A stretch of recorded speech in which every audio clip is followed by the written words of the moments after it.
அனைவருக்கும் வணக்கம்.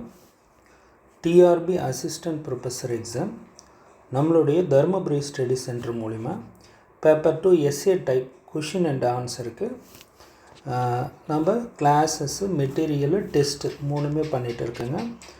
Only material மட்டும் வேணும் அப்படின்றவங்க வால்யூம் 1 பார்த்தீங்களா, இந்திய அரசியலமைப்பு நவீன இந்திய வரலாறு. ஓகே, இதில் ஒரு 30 கொஷின்ஸ், இதில் ஒரு 25 கொஷின் அளவுக்கு இருக்கும். ஓகேங்களா. இது வால்யூம் 1 ஒரு 365 பேஜஸ். வால்யூம் 2 அதே போல் இருக்குது. வேணுன்றவங்க டிஸ்கிரிப்ஷனில் டீட்டெயில் இருக்கும். ஓகேங்களா, அதை ஃபாலோ பண்ணிக்காங்க. அதில் இருக்கிற நம்பர் ஏதாவது டவுட்டுன்னா கால் பண்ணுங்கள். Otherwise okay. சரி, இன்றைக்கி நம்ம இப்போ இந்தியன் கான்ஸ்டியூஷனாக பார்த்திங்கன்னா நெக்ஸ்ட்டு என்னென்ன லிஸ்ட்டு இங்கே கொடுத்துருக்காங்க அப்படின்றது ஒரு 30 லிஸ்ட் இருக்குது.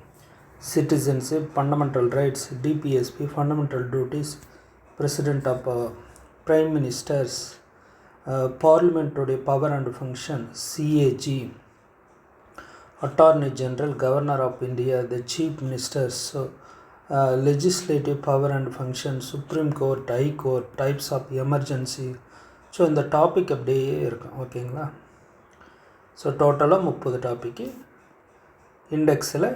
இந்த இண்டெக்ஸுக்கு ஏற்ற மாதிரி அடுத்தடுத்து ஃபஸ்ட்டு சிட்டிசன்ஷிப் இங்கிலீஷில் இருக்கா, நெக்ஸ்ட்டு அதனுடைய மெட்டீரியல் தமிழ் இருக்குது. போத் மீடியத்துலேயே இருக்கும், ரெண்டுத்துலையுமே. ஏன்னா நீங்கள் படிக்கும்போது கன்ஃபியூஷன் ஆகிறப்ப தமிழ் மீடியத்துக்கு இங்கிலீஷ் மீடியம் யூஸ் பண்ணிக்கலாம். இங்கிலீஷ் மீடியம் படிக்கிறவங்களுக்கு சிலருக்கு புரியலாம், தமிழ் மீடியத்திலும் படிச்சுக்கலாம் அப்படின்ட்டு. ஓகேங்களா. வேணுன்றவங்க டிஸ்கிரிப்ஷனில் டீட்டெயில் இருக்கும். Only material class test with correction feedback இதெல்லாம் வேணுன்றவங்களுக்கும் டீட்டெயிலாக டிஸ்கிரிப்ஷனில் இருக்க. வேணுன்றவங்க அந்த நம்பருக்கு கால் பண்ணுங்கள். ஓகே. சரி, இன்றைக்கி நம்ம பார்க்குற கொஷின்ஸ் பார்த்திங்களா, இது வரைக்கும் மாடர்ன் இந்தியா ஹிஸ்ட்ரியில் நம்ம கொஷின் போடலாம். அதை ஃபஸ்ட்டு பார்க்குறோங்க. ஓகே, மாடர்ன் இந்தியாவோட ஹிஸ்ட்ரியில் கூட பாருங்கள் இந்த டாப்பிக்கு. ஃபஸ்ட்டு மாடர்ன் இந்தியா நமக்கு ஸ்டார்ட் ஆகிறது பார்த்திங்கன்னா ஒரு 1600 1947 வரைக்கும் மட்டும் இல்லை, இப்போ அட் ப்ரெசென்ட் வரைக்குமே நம்ம சொல்லலாம். முகல் எம்பையர் எப்போ டிக்ளைன், அது பிரிட்டிஷ் எக்ஸ்பென்ஷன். பிரிட்டிஷ்காரங்க நம்ம படிப்படியாக நம்ம இந்தியாவை எப்படி பிடிச்சாங்க, பிளாசி போர், பக்சார் போர், அது அப்படியே வரும். அவங்களுக்கு எக்கனாமிக் இம்பேக்ட்டு நம்ம முக்கியமாக மாடர்ன் இந்தியாவில் இது ஒரு மேஜராக டாபிக் பார்க்குவோங்க. Reform movements of social awareness. இது 2 கொஷினாகவே அவங்க கொடுத்துரும். ராஜா ராம் மோகன் ராயினுடைய பங்களிப்பு மட்டும் இருக்கா, மற்ற சீர்திருத்தவாதிகள் நிறைய பேர் இருக்கிறாங்க இல்லைங்களா. ஆரிய சமாஜம், பிரம்ம சமாஜம், பிரார்த்தன சமாஜம், இது மாதிரி நிறையா இருப்பாங்க. அது லைனாக ஒன்று பார்த்துருப்போம். ஓகேங்களா. அதுக்கு அடுத்தது சிப்பாய் கழகம், அப்புறம் ஐஎன்சி, சுதேசி இயக்கம் மற்றும் காங்கிரஸ். காந்தியனுடைய வருகைக்கு அப்புறம் தான் மிகப்பெரிய ஒரு தாக்கத்தை ஏற்படுத்தும். அவருடைய 3 முக்கிய போராட்டங்கள் இருக்கும். இது சேர்த்து இருக்க காந்தியை பற்றி கேட்டால் தனித்தனியாகவும் உங்களுக்கு கொடுத்துருப்போம். Non violence, civil disobedience, quit India movement தனித்தனி கொஷினாகவும் கொடுத்துருப்போம். ஏன்னா அது 3மே பிக் மூமெண்ட்டுங்க. மிகப்பெரிய ஒரு சுதந்திர போராட்டத்தில் தாக்கத்தை ஏற்படுத்தி தனி கொஷினாக கேட்கலான்றதுக்காக. ஓகேங்களா. அதே போல் தான் இதே போல் பகத்சிங், ரெவல்யூஷனரிஸு தனியாகவும் நிறைய பேர், மற்றவங்களதையும் ஒரு 10 பேர் தனியாக கொடுத்துருப்போம். ஓகேங்களா. இது இதே போல் தான் ஒரு 25 கொஷின்ஸ் அளவுக்கு இருக்கும். ஓகே, இன்றைக்கி நம்ம பார்க்குற டாபிக் மகாத்மா காந்தி. ஓகேங்களா. ஓகே, ஃபஸ்ட்டு ஒத்துழைமை இயக்கம் இருக்கும், நான் கோஆப்ரேஷன். அதுதான். அதுக்கு அடுத்தது சட்டம் மறுப்பு இயக்கம் இருக்கும், அப்புறம் வெள்ளையனை வெளியேறு இயக்கம். ஓகேங்களா. இதை பற்றி கொஷின்ஸ் எப்படினாலும் கேட்கலாம். இந்திய சுதந்திர போராட்டத்தில் மனிதாபிமானமும் தத்துவ அடிப்படையும் கொண்ட கட்டம் எதுன்னு, அகிம்சை, நான் வயலன்ஸு மற்றும் சத்தியத்தின் 2 சக்திகள், 2 கருவிகள் என மாறின அப்படின்றது சொல்லுவாங்க. எப்படின்னா இது வரைக்குமே எப்பவுமே ஃப்ரீடம் ஸ்ட்ரகிள்னால் துப்பாக்கி எடுத்து சுடுறது, சண்டை பிடிக்கிறது, இப்படி தான். வேர்ல்டுலே மகாத்மா காந்தியினுடைய அந்த ரோல் பார்த்திங்களா மிகப்பெரிய ஒரு தாக்கத்தை ஏற்படுச்சு. எப்படின்னா அகிம்சை வழியில். ஓகேங்களா. எந்தவித பிரச்சனையும் இல்லாமல் அமைதியான வழியில் போராடுறது, ஒரு கன்னத்தை அறைந்தால் மற்றொரு கன்னத்தை காட்டுவது. ஓகேங்களா. எவ்வளோ அடித்தாலும் தாங்கிக்கிறது, அந்த மாதிரி ஒரு அமைதியாக உட்காந்துட்டு போராட்டம் பண்ணுறது, உண்ணாவிரதம் இருப்பது. ஸோ இந்த மாதிரி போராட்டங்களை இவர் கையில் எடுத்ததுனால தான் உலகத்திலே இன்றைக்கும் இவரை வந்து ரோல் மாடலாக வச்சுட்டு நிறைய இடத்துல போராட்டம் நடக்கும். இப்போது அமெரிக்காவிலேயோ ஒரு இங்கிலாந்திலோ ஆஸ்திரேலியாவில் மகாத்மா காந்தியினுடைய படங்கள் சிலைகள் வச்சுட்டு போராட்டம் ஏன் நடக்குது? ஸோ இவருடைய அந்த நான் வயலன்ஸு மூமெண்ட் அப்படின்றது தான் அது. ஸோ அதனால் நம்ம மகாத்மா காந்தி இப்போ கண்டிப்பாக ஒரு இம்பார்ட்டண்ட். ஸோ மாடர்ன் இந்தியாவுன்னாவே எப்பவுமே மகாத்மா காந்தி ஒரு பிக் ரோல் இல்லைங்களா? நம்மளுக்கு சுதந்திரம் அப்படின்னாவே மகாத்மா காந்தி அப்படின்றது. சரி, 3 நிறைய போராட்டங்கள் இருக்குது. ஆனால் அவருடைய ரோல் பிள்ளைகள் பெரிய இது அப்படின்னா ஒரு 3 இது. ஒன்று ஒத்துழைமையா இயக்கம் 1920 to 22 நடந்தது. சட்ட மறுப்பு இயக்கம் 1930 to 34. வெள்ளையினை கடைசியாக வெளியேறு இயக்கம் அப்படின்றது தான் 42 to 44. இது முக்கியமாக டூ ஆர் டை அப்படின்னு ஒரு முழக்கத்தை விடுவார். சரிங்களா? அதுதான் பயங்கரமான தாக்கத்தை ஏற்படுது. செய் அல்லது செத்து மடி அப்படின்னு வரும். ஓகேங்களா? குயிட் இண்டியா மூமெண்ட்டில். சரி, நம்ம ஹிஸ்ட்ரி மட்டும் ஃபஸ்ட்டு தமிழில் இருக்கேன், 2வது இங்கிலீஷில் இருக்கேன். ஸோ கொஞ்சம் மாற்றி கொடுத்துருக்கோம். ஓகேங்களா? சரி இன்ட்ரொடக்ஷன். நம்ம மகாத்மா காந்தி இந்தியாவுக்கு 1915 ஜனவரி 9 வருவார். ஓகேங்களா? மகாத்மா காந்தி தென்னாப்பிரிக்காவில் இருந்து இந்தியா வந்தது இந்திய சுதந்திர போராட்டத்தின் புதிய அத்தியாயமாகும். அகிம்சை, சத்தியாகிரகா, நம்பிக்கை, மக்களின் சக்தி இதெல்லாம் தான் இவருடைய ஒரு முக்கியமான கருத்துக்கள். காந்தி ஆயுதமின்றி ஒரு பேராசையை சாய்த்த மனிதன் என்று அழைக்கலாம் அப்படின்னு. சரி, ஆரம்ப கால போராட்டங்கள் 1950 சவுத் ஆப்பிரிக்காவில் இருப்பார். ஸோ அங்கேருந்து இவரை கூப்பிடுவாங்க. ஏன்னா சவுத் ஆப்பிரிக்காவிலே இந்த அங்கேயும் பிரிட்டிஷ்காரங்க அங்கேயும் இனவெறிக்கு எதிராக இவர் அங்கேயும் ஒரு புரட்சி போராட்டத்தை முன்னெடுத்து நிறையா ஒரு ஃபெமிலியர் ஆயிடுவார். ஸோ இந்தியாவில் இது மாதிரி சுதந்திர போராட்டத்துக்காக ஒரு மிக முக்கிய தலைவர் தேவை அப்படின்னு அங்கேருந்து கூப்பிடுவாங்க. அப்படி தான் அவர் 1915 ஜனவரி 9 வருவார். இந்த நாள் தான் வெளிநாடு வாழ் பிரவேசி தினம் அப்படின்னு நம்ம இந்தியாவில் கொண்டாடுறாங்க. ஓகேங்களா? பாரதிய பிரவேசி டே அப்படின்ட்டு. ஓகேங்களா? அவருடைய வந்த நாட்களுக்கு ஓகே வந்தவொடனே ஒரு 3 போராட்டங்களை நடத்துவார். ஒரு இது ஷாக் அப்படின்னு சொல்லுவாங்க. ஓகேங்களா? இந்த 3 போராட்டங்கள் என்னென்னா சம்பரான் சத்தியாகிரகம், அகமதாபாத் சத்தியாகிரகா, கேதா சத்தியாகிரகான்ட்டு. ஓகேங்களா? இதுக்கப்புறமா தான் இருக்கும். முதலில் துயரங்களை அறிந்து கொள்ள சமூக போராட்டங்களை நடத்தினார். அதுதான் சம்பரான் சத்தியாகிரகம். நிலக்கடலை விவசாயிகளுக்கு எதிராக ஆங்கிலேயர்களின் சுரண்டலை. சம்பரான்ன்றது பீகாரில் இருக்கக்கூடிய ஒரு இடம். கேத்தா 1918 வரி வந்து அதிகமாக 35% ஆட்டு போடுவாங்க விவசாயிகளுக்கு. அதை தள்ளுபடி செய்கிறதுக்கு ஒரு போராட்டம் நடத்துவார். அதுவும் சக்ஸஸ் ஆகிடும். அகமதாபாத்தில் தொழிற்சாலைகளுக்கு ஒரு போனஸ்க்காக போராட்டம் பண்ணுவார். ஓகேங்களா? இதுவுமே அவருடைய தலைமையில் ஒரு வெற்றி அடைந்தார். ஸோ இது மூலம்தான் மக்களின் தலைவராக உருவெடுக்குவார். ஓகேங்களா?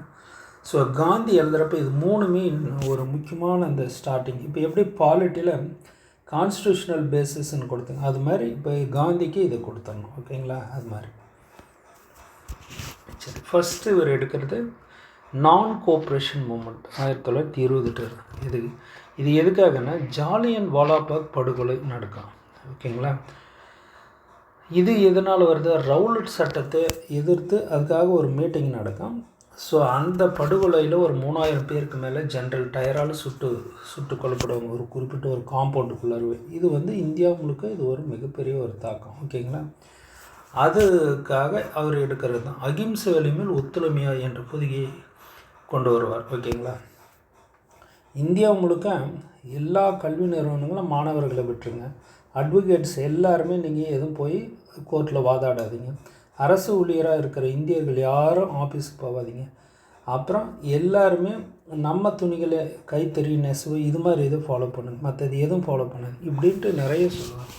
இது அப்படியே தொடர்ச்சி அப்போ மிகப்பெரிய வெற்றியாக இருக்கும். ஆனால் ஒரு இடத்துல வன்முறை நடக்கும். 1922 சௌரி சௌரான்ற பிளேஸில் ஒரு போலீஸ் ஸ்டேஷனை எரிச்சிருவாங்க நம்ம ஆளுங்க. ஓகேங்களா? என்னென்னா ஒரு எக்ஸ்ட்ரீம் போகிறப்ப அது திடீர்னு அவர் உடனே அடுத்து நிறுத்திடுவார். ஓகேங்களா? இது நம்ம ஆளுங்களுக்கு நம்ம போராட்டக்காரர்களுக்கு கடும் கோபத்தை ஏற்படுத்துகிறோம். ஓகேங்களா? இப்போ காந்தி திடீர்னு போராட்டத்தை ஸ்டார்ட் பண்ணார், எல்லாம் நல்லா போயிட்டு இருக்கும். அப்போ திடீர்னு நிறுத்துறாரு அப்படின்னு அவர் என்ன ஆஸ்பெக்டில் நிறுத்த சொல்லுவார்னா, வன்முறைன்றது நமக்கு இருக்கக்கூடாது. எவ்வளோ நம்மளே இது பண்ணாலும் நாம் யாரையும் வன்முறையால் தாக்கக்கூடாது, அடிக்கக்கூடாது, கொல்லக்கூடாது இப்படின்னுவார். அப்போ பிரிட்டிஷ்காரன் என்னன்னாலும் பண்ணலாமா? அதுதான். அப்போ சிலருக்கு கோபம் வரும் இல்லைங்களா? காந்தியின் கொள்கையை எல்லாருமே அக்செப்ட் பண்ணிக்கலே. ஓகேங்களா? இப்போ நேதாஜி அப்படியே ஆப்போசிட்டாக அவர் உருவெடுத்தார். ஓகேங்களா? அது மாதிரி ஏன்னா இவருடைய கொள்கையில் போனால் என்றைக்கும் நமக்கு கிடைக்காது, அமைதியாக இருந்தால் அப்படின்னு அவருடைய தாட்டில் அவர் போனார். ஓகேங்களா? அந்த மாதிரி. ஸோ இது இயக்கம் நிறுத்தப்பட்டது. ஓகேங்களா? இது ஒரு கொஷினு இம்பார்ட்டண்ட், இது தனியாகவும் உங்களுக்கு இருக்கும். ஓகேங்களா? சரி, ஏன்னா இது எல்லாமே இன்க்ளூட் பண்ணுறதுனால இதில் கொஞ்சம் பாயிண்ட்டை மட்டும் கொடுத்துருக்கு. சட்ட மறுப்பு இயக்கம், குடியுரிமை சிவில் டிஸ்ஒபீடியன்ஸ் மூமெண்ட் அப்படின்னு 1930 to 34. என்னென்னா இந்த சட்ட மறுப்பு இயக்கன்றது ஒன்றும் இல்லை, உப்பு வரி உயர்வு. ஓகேங்களா? ஸோ இதனால் நம் பொருளாதாரத்தை அவங்க சுரண்டுவாங்க. இதுக்காக காந்தி உப்பு சத்தியாகிரகம் போராட்டத்தை நடத்தினார். ஓகேங்களா? என்னென்னா இந்த பர்டிகுலர் டேட்டில் சபர்மதி ஆசிரமத்திலிருந்து தண்டி வரை, ஓகேங்களா, தண்டி கடற்கரை 240 மைலில் குறிப்பிட்ட ஒரு 70 பேரோட நடந்தே போய் உப்பு காய்ச்சி இதுன்னுவார். ஸோ இது மிகப்பெரிய ஒரு சக்ஸஸ் ஆகும். இதே ஃபாலோ பண்ணி நம்ம தமிழ்நாட்டில் தஞ்சையிலிருந்து வேதாரண்யம் வரைக்கும் ராஜாஜி தலைமையில் ஒரு 100 பேர் நடந்து போவாங்க. எப்போன்னா ஏப்ரல்லேருந்து ஒரு ஏப்ரல் மாதம் 1930. ஓகே, இவர் மார்ச்சில் முடிக்குவார், மார்ச் 30. இவர் ஏப்ரல்லேருந்து ஆரம்பித்து ஏப்ரலில் முடிக்கும். இதுலேயும் நிறைய தஞ்சை கலெக்டர் தடுக்குவார். ஆனால் நிறைய மக்கள்லாம் ஆரத்தி எடுத்து வரவேற்குவாங்க. இது மாதிரிலாம் நிறைய ஆதரவு தெரியும் நம்ம தமிழ்நாட்டில். இதே போல் இந்தியாவில் அங்கங்கே, ஏன்னா காந்தி ஒன்று ஸ்டார்ட் பண்ணிட்டு அதை ஃபாலோ பண்ணி இந்தியா ஒரு பறந்து விரிந்த நாடு, எவ்வளோ ஸ்டேட்ஸ்லாம் இருக்குது இல்லைங்களா? ஸோ எல்லா இடத்துலையும் அவரை ஃபாலோ பண்ணி, தமிழ்நாட்டில் பார்த்திங்களா ராஜாஜி அவரை பின்பற்றி அவருடைய இருந்தாருன்னு வச்சுக்கோங்க அப்போ அந்த பீரியடில். ஸோ இதுவும் மிகப்பெரிய ஒரு போராட்டம் நடந்துச்சு. ஆனால் இந்த பிட்வீனில் பார்த்திங்களா இந்த 1930 to 34 நிறைய பிரிட்டிஷ்காரங்க பார்த்திங்கன்னா ஒரு 3 வட்டமேசை மாநாடு நடத்துவாங்க. 30, 31, 32. இதில் தான் கம்யூனல் அவார்டு அப்படின்னு கொடுப்பாங்க, வகுப்பு கொடைன்ட்டு பிரிட்டிஷ்காரங்க ராம்சே மெக்டொனால்டு கொடுப்பாரு. அந்த இடஒதுக்கீடு தான் இன்றைய இடஒதுக்கீட்டுக்கான ஒரு முன்னோட்டமாக அமைச்சு. ஓகேங்களா? அதுலேருந்து அப்படியே ஸ்டார்ட் ஆகி இடையில அது பார்த்திங்களா இடஒதுக்கீடு கொடுத்தது காந்தி அதை புறக்கணிக்குவார். ஏன்னா தாழ்த்தப்பட்ட மக்களே நார்மல் பீப்புளோட புறக்கணிக்கிற மாதிரி ஆகுது, தனியாக அவங்க இதுன்னுவார். அப்புறம் காந்தி அம்பேத்கர் இடையே ஒரு ஒப்பந்தம் நடக்கும், பூனா ஒப்பந்தம்னு. அதுக்கப்புறம் திரும்ப ஒன்றாகி இன்னும் கொஞ்சம் தொகுதிகளே சேர்த்து கொடுப்பாங்க, பொது தொகுதியிலே அவங்களும் போட்டியிடலாம். அது மாதிரிலாம் நிறைய ஒரு ப்ரொவிஷன்ஸ் கொடுப்பாங்க. ஓகேங்களா? Quit India moment 1942. ஸோ 1942 பார்த்திங்களா வெள்ளையனை வெளியேறும் ஒரு எக்ஸ்ட்ரீம் ஆகும். இதில் பார்த்திங்கன்னா கிட்டத்தட்ட காந்தியே ஒரு புரட்சிக்கு மாதிரி கொஞ்சம் அவருடைய வாசகங்கள் அமையும். ஓகேங்களா? ஓகே, இந்த 3 போராட்டங்கள்லையும் எல்லாத்துலேயுமே நீங்கள் ஒரு பேக்ரவுண்டு மாதிரி எழுதணும். தனியாக எழுதுகிறப்ப சொல்கிறேன், இங்கே நம்ம கொஞ்சம் தேவை. ஓகேங்களா? எதனால் இது ஏற்படுது அப்படின்றது. ஓகேங்களா? ஏன் இதுன்னா 2ஆம் உலகப் போரில் பார்த்திங்களா பிரிட்டிஷ்காரங்க ஒரு பயங்கர ரோலாக இருக்காங்க. 2ஆம் உலகப் போர் முழுக்க யார்? ஜெர்மனிக்கும் ஐரோப்பிய நாடுகளில் இருக்கிற மற்ற கண்ட்ரிஸு. ஸோ ஃப்ரான்ஸு, இங்கிலாந்து இவங்களாம் ஒரு அணியாக இருப்பாங்க. பார்த்திங்களா ஜெர்மனி, இத்தாலி அவங்க தனி அணியாக இருப்பாங்க. ஹிட்லர் இல்லைங்களா?